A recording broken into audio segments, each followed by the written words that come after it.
Hey everybody, Michael Batiste from the Elk Calling Academy. Welcome back to Wapiti Wednesday Q&A. So tonight we're going to cover actually two questions because they're kind of short, kind of quick responses. So figured we'd do a couple of them.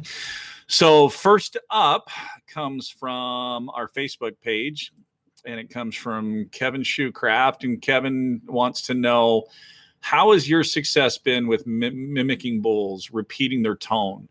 Mimicking a bull is one of those things that is a great thing to do. Think about when we were all kids growing up on the playground, and there was that, one kid that would say the same thing that you would right after, you said it, and just remember how mad it got you.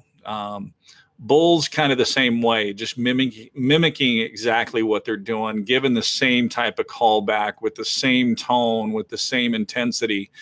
The other thing is with that is by you mimicking the bull, you're matching his intensity, meaning you're never going to overpower him. So, if your goal is to go out there and just get any bull, and you're, happen to be in a calling match with a younger satellite bull that's not very big, if you get too aggressive with him, you're going to push him away.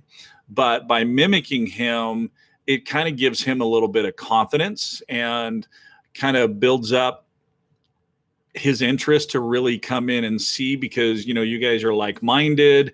In his eyes, you're kind of about the same size, and you're not going to intimidate that bull. So mimicking the bulls, have had great success with it, have done that, for years now.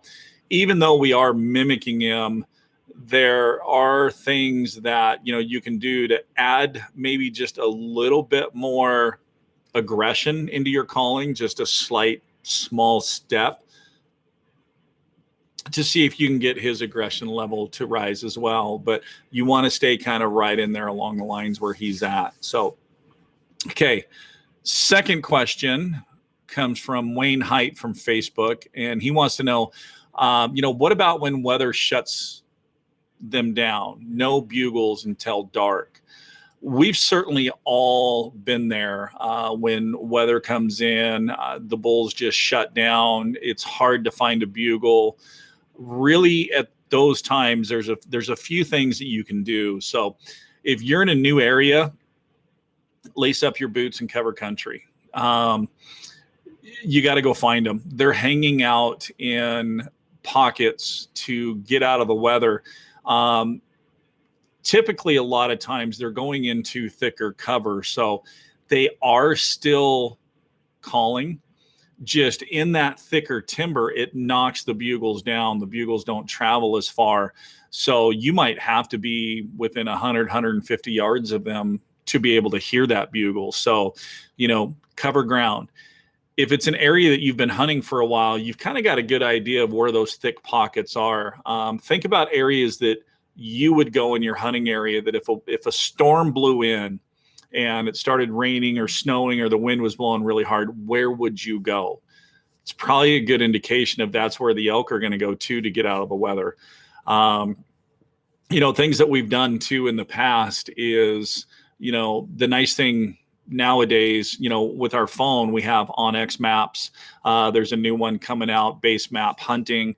Both those are great tools because you can actually pull those up on your phone, see where you're at, take a look at the aerial view of what's around you, take a look at the topography, and get a good idea of where those elk are going to go when weather comes in. And then basically what you need to do is just get in there with the wind in your favor. Tricky thing that I found in some of those areas a lot of times is the wind is really, really swirly.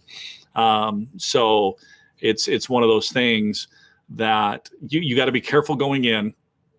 The other thing you can do is if you know that they've gone into that pocket and it is an area that's really swirly, say it's an area that you've hunted for a while or you've really studied, you know where their feeding areas are and that kind of stuff.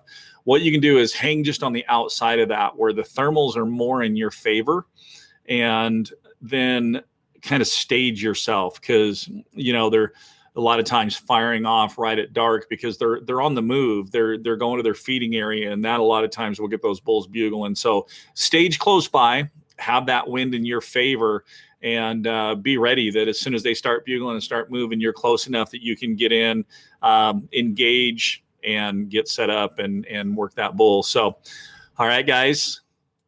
So Kevin and Wayne, hopefully that answers your questions. Tonight's episode is brought to you by Native by Carlton. So each of you guys, I have a Native by Carlton Rip It black single for each of you. So both you guys send me a message, send me your shipping addresses so I can get those reads out to you guys. All right. So as always, guys, thank you for tuning in. We appreciate the support. Keep calling, keep practicing. But next week on the next chapter of Wapiti Wednesday Q&A brought to you by Elk Calling Academy. Have a great night, guys.